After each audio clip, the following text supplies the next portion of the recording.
মহেশখালী থেকে যুক্ত হচ্ছে আমি কাব্যস্বরূপ। আপনারা জানেন ঘূর্ণিঝড় রেমাল চট্টগ্রাম এবং কক্সবাজার সমুদ্র বন্দরকে 9 নম্বর বিপদ সংকেত দিকে যেতে বলা হয়েছে, এবং আমরা সর্বশেষ যে তথ্যটুকু পেয়েছি আবহাওয়া অধিদপ্তর থেকে, মহেশখালী কক্সবাজার যে সমস্ত উপকূল অঞ্চল আছে সেখানে 9 নম্বর মহাবিপদ সংকেত এখনো চলমান রয়েছে বলে আমরা জানতে পেরেছি। এবং সকাল থেকে আমরা মহেশখালীর কুতুবজং, ধোরঘাটা, মাতারবাড়ি সহ সোনাদিয়ার বেশ কিছু জায়গায় আমরা পর্যবেক্ষণ করে যেটা জানতে পেরেছি, সেখানকার মানুষজন সন্ধ্যার 8 মুহূর্ত পর্যন্ত ভারী করে অবস্থান করছিল, এবং যে সমস্ত আশ্রয় কেন্দ্রগুলো ছিল সেখানে মানুষজন তেমন উপস্থিতি নেই। আমরা একটি আশ্রয় কেন্দ্র রয়েছে এবং এখানে সিপিপির সদস্য ছাড়া তেমন কাউকে আমাদের চোখে পড়েনি, এবং এখানে কেউ নেই বলতে গেলে।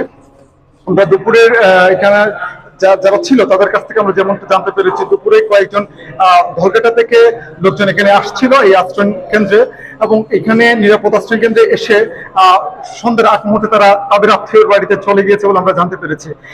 যে বিষয়টা আপনাদেরকে জানিয়ে রাখতে চাচ্ছিলাম যে আসলে মহেশখালীর মাতার বাড়ির যে বেড়িবাঁধটি রয়েছে সেটা একেবারে অরক্ষিত, এবং সেখানে বিভিন্ন ভাঙ্গা অংশ দিয়ে পানি ঢুকছে। লোকালয়ে জালিয়াপাড়া, নয়াপাড়া সহ বেশ কিছু এলাকা দিয়ে পানি প্রবাহিত হচ্ছে, আমরা তেমনটা লক্ষ্য করেছি।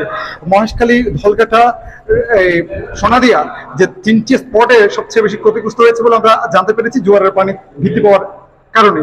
আমরা এখানে যে আশ্রয় কেন্দ্রে রয়েছি এখানে আসলে সবকটি আশ্রয় কেন্দ্রে একই অবস্থা, কোনো ধরনের নিরাপদ আশ্রয় কেন্দ্রে আসার জন্য মানুষের কোনো ধরনের আগ্রহ আমরা দেখতে পাইনি। কিন্তু যে আশ্রয় কেন্দ্রটা আমরা অবস্থান করছি কেলারমার্চা সরকারি প্রাথমিক বিদ্যালয় কেন্দ্র, এবং এখানে আসলে কোনো ধরনের মানুষ উপস্থিতি আমাদের চোখে পড়েনি।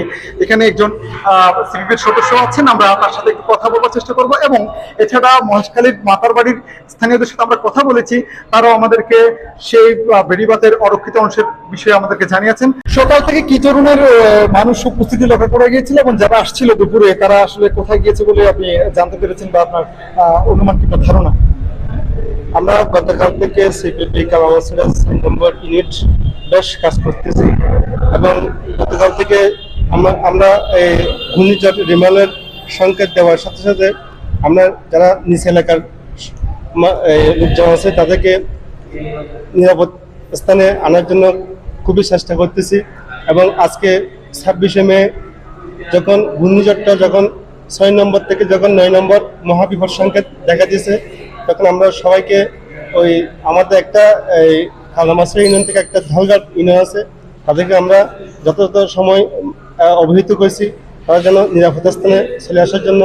কিন্তু যারা এখানে এসেছিল তারা কিন্তু কিছু কিছু লোক এখানে ছিল, আবার তারা কিন্তু আবার তাদের নিকটবর্তী আত্মীয় স্বজনের বাসায় তারা চলে গেছে। ঘূর্ণিঝড় রেমালের আঘাত হানার যে আশঙ্কার কথা বলা হচ্ছিল, এবং মহেশখালীর উপকূলে মহেশখালীর যে সমস্ত আশ্রয় কেন্দ্রগুলো রয়েছে সেগুলো থেকে এই ছিল আমার কাছে দেখা সার্বিক পরিস্থিতির সব।